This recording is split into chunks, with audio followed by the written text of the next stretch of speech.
Been getting a few questions about how I use this tape machine I've got in my possession. It's a TEAC A-3440, 1972, I believe. I bought it a few years ago from a guy in Queensland. I bought it on eBay. Paid, I think, 285 bucks for it, and it got sent down in a big cardboard box that weighs a ton.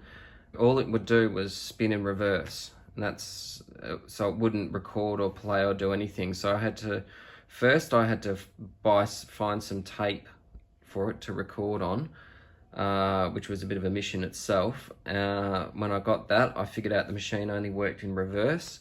Fortunately, I know a guy who knows how to fix these things or looks at these machines, and there's a couple of people in town, but I knew a guy, Al, shout out to Al, and he fixed it up for me, and I got started playing with tape. I mainly use this to record demos on. I think it's a good way to, once I've written a song, to get a bit of a broader idea of where things are going to fit and how they're going to work, and how I'm going to go about putting it together and presenting it, if it's to a band or to other musicians, presenting it in a demo form. So obviously I use my phone a lot to record songs and whatnot on, and then from there I go to the tape machine and I record, and you can see here it's 4 tracks I've got here, track 1, 2, 3 and 4. So I've only got 4 tracks. To sort of really get a rough idea of what I'm doing with the song. I will do when I'm demoing a song onto this tape machine is I will lay down some sort of tempo. So here I've just got GarageBand open. I'm not using Pro Tools because I won't get into that. So I've come up with a 76 BPM tempo is about roughly where I want it. Okay, I'm sending that out of my interface, your audio interface, into mic input 4, track 4 of the tape machine, and you can see here I've got it on source, and that's monitoring what's coming out of my computer at the moment, that click track, that tempo. Alright, so what I'll do, I'll just stop that here, go back to the start. I'm going to record track 4, so I'm going to go to here. Let's record. That's now in record mode. I'm on source. I might want to put it onto sync if I was listening to other tracks, which there aren't any at the moment. This is just clear. I would monitor in sync mode, which I'm in. That way I'd hear the other tracks. If I was in play, I probably wouldn't hear anything. Source, I'll just hear what I'm recording. So we'll put it in sync for now. All right, I'm just recording some clicks, so it doesn't really matter. I'm going to hit record and play. Okay, and that's now recording. So if I hit my click,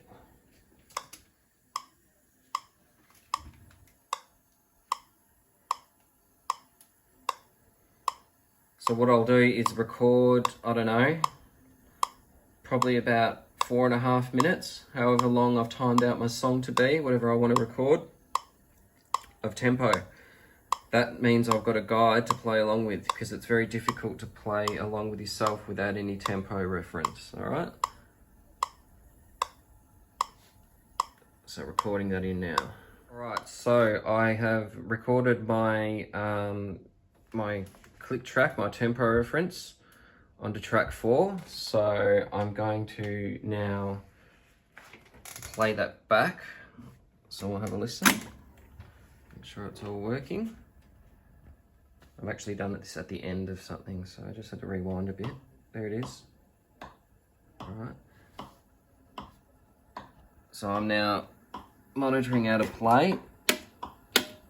See, it disappears if I go to source. I'm now on play. Alright, and it's now coming out through my speakers. Okay, so what I'll do next is I would record a guide guitar part to that. So let's go back to the start.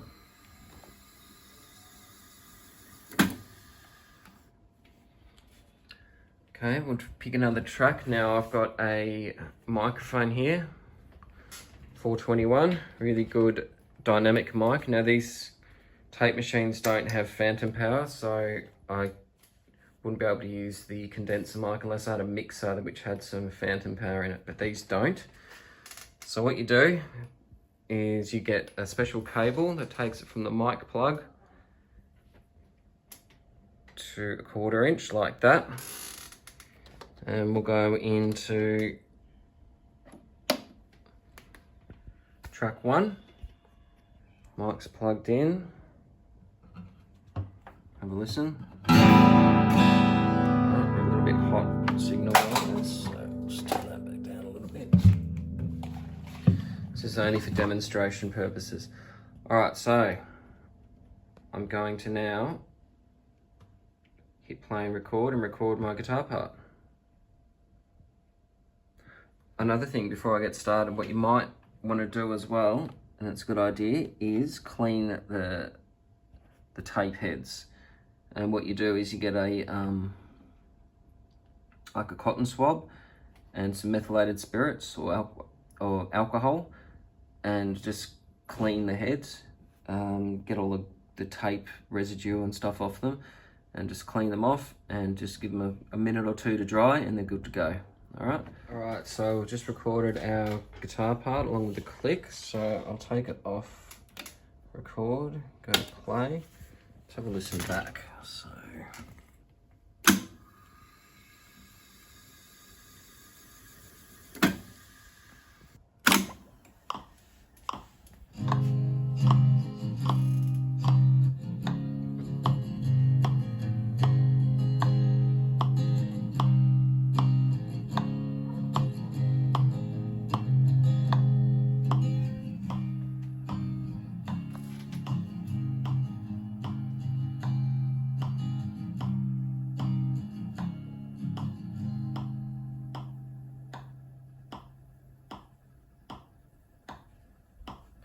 alright, just a few bars, just to give you an idea. So what I do now is record maybe another guitar part, a vocal, my quick vocal, and a bass part, or something like that. Maybe some light percussion, but like I said, there's only 4 tracks on this, and I can't really do any bouncing or anything like that. I can't really blend any of the tracks, so whatever I put on these 4 is what I'm stuck with. And it has to be in one take too, because it's very difficult to do punch-ins and things like that on this tape machine, because as you can imagine, I've got to hit record and then quickly grab the guitar or whatever and get in on the line. So it's what you want to do is record it all in one take, just when we're using this. Recorded all our parts. Let's rewind, and I'll show you what's going on. Now I've set my counter to rewind to 0. That's where the start of the tape is.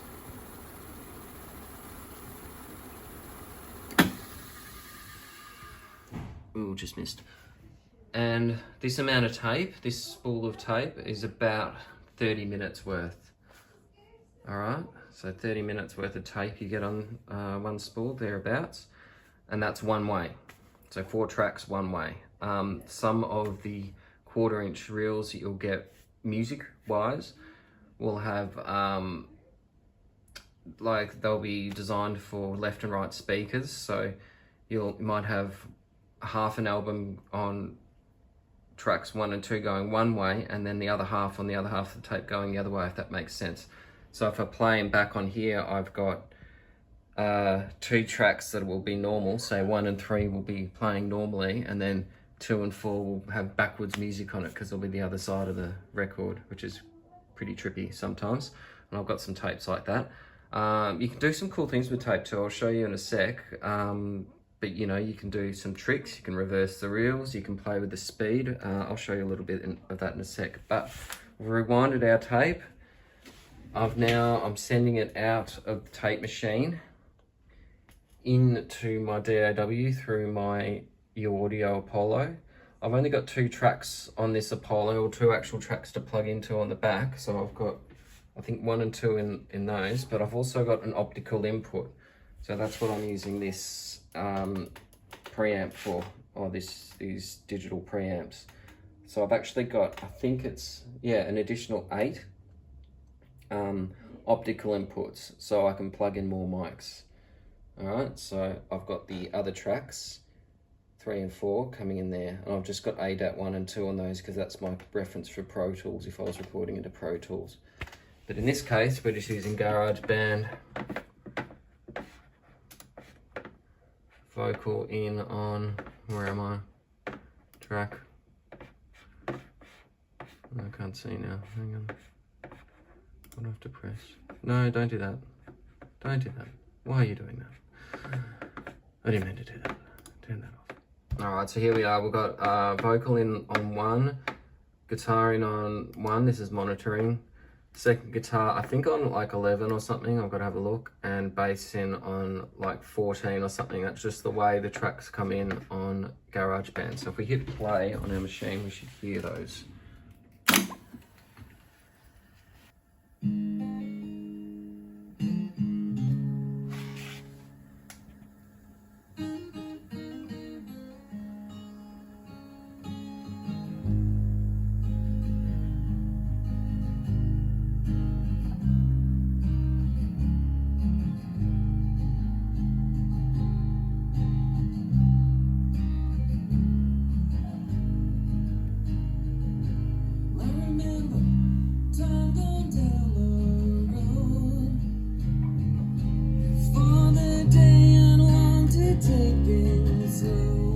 I'll show you we can do some cool tape stuff. Let's play with the pitch.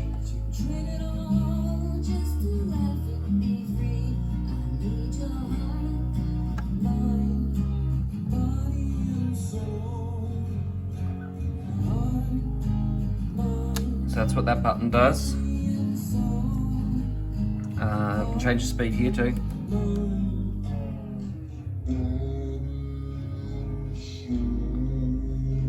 That's pretty freaky.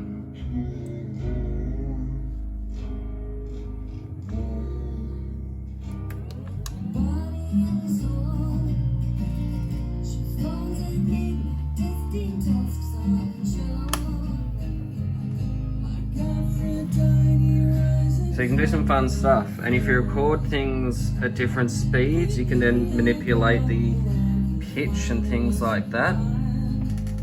So you can have a lot of fun with these things. They're really cool.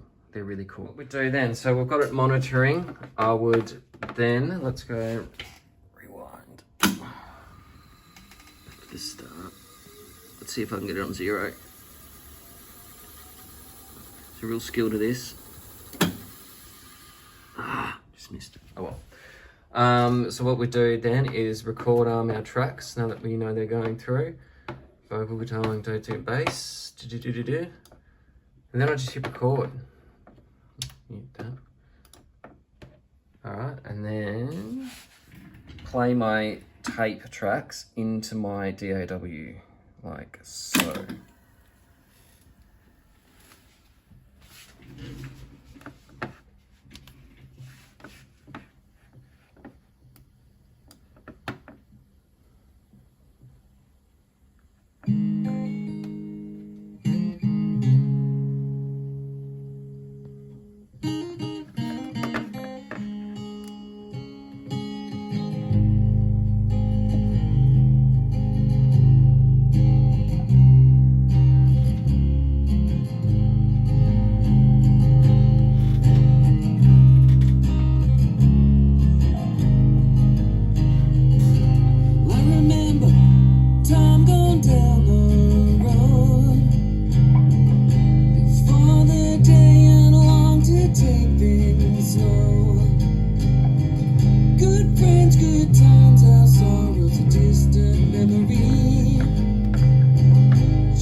I've recorded in my 4 tracks from my tape machine.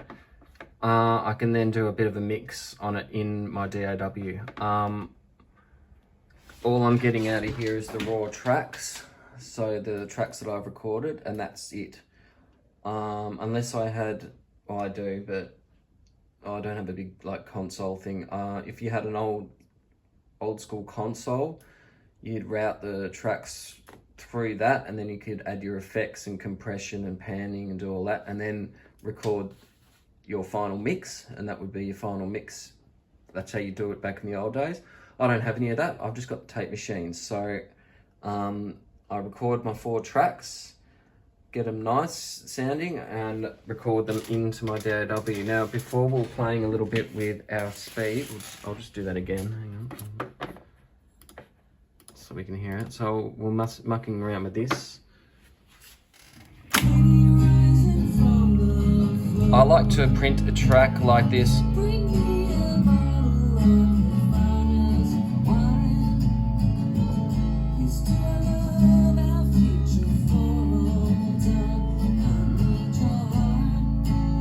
And one like this, why not?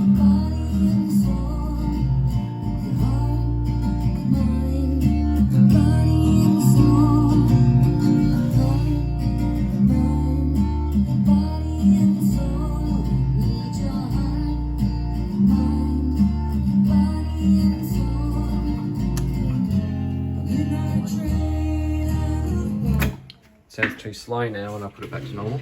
I like to print a couple at those higher speeds just for my own reference, just to listen to and get a feel for where I'm going to play the song at. Sometimes when I record it like this, it feels a bit too slow. I don't know, it might be right, it might not be right. So I like to print a couple of these, and then, so I've got my vocal, my guitar, 2 guitars and a bass in this particular song.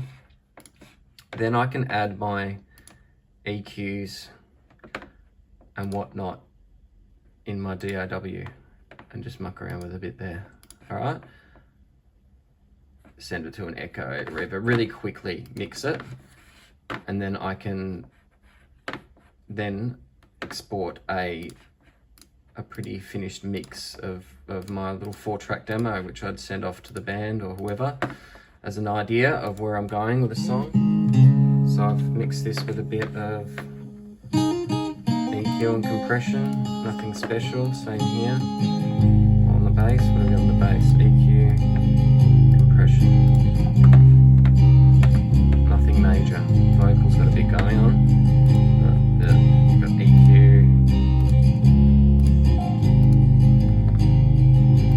I remember time gone down the road. Just tidying it up a bit. And I've got my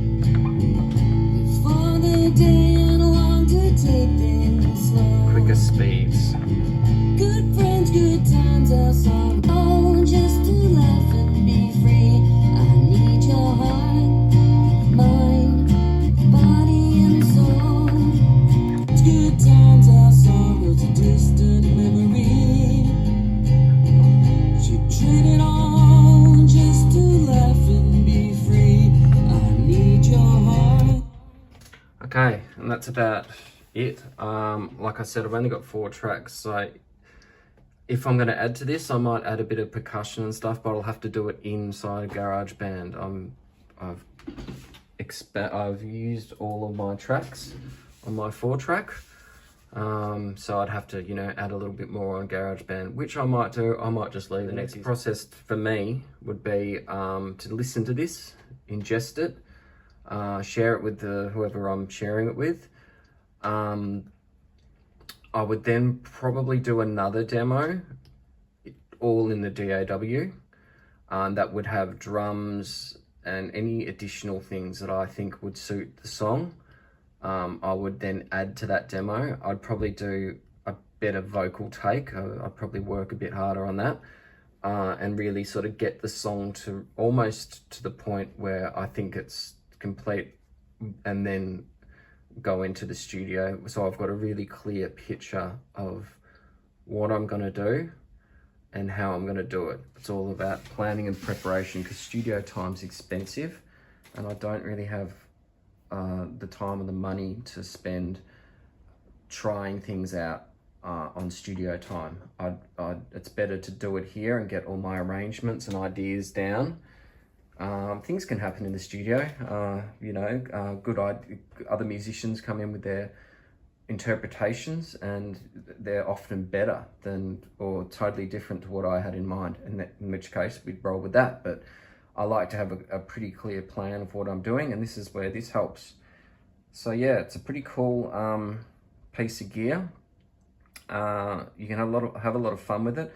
The first record I made, I did a lot of experimenting with it. So there's a lot of loops and backwards tapes things and sped up tape and slowed down tape, and it's really cool fun to muck around with it. But like I said, mainly I use it now for just demoing songs and getting a bit of a clearer picture of where I'm going to go with something. All right. So that's my TEAC A-3440 1972 reel-to-reel tape machine, 1/4 inch reel-to-reel tape machine.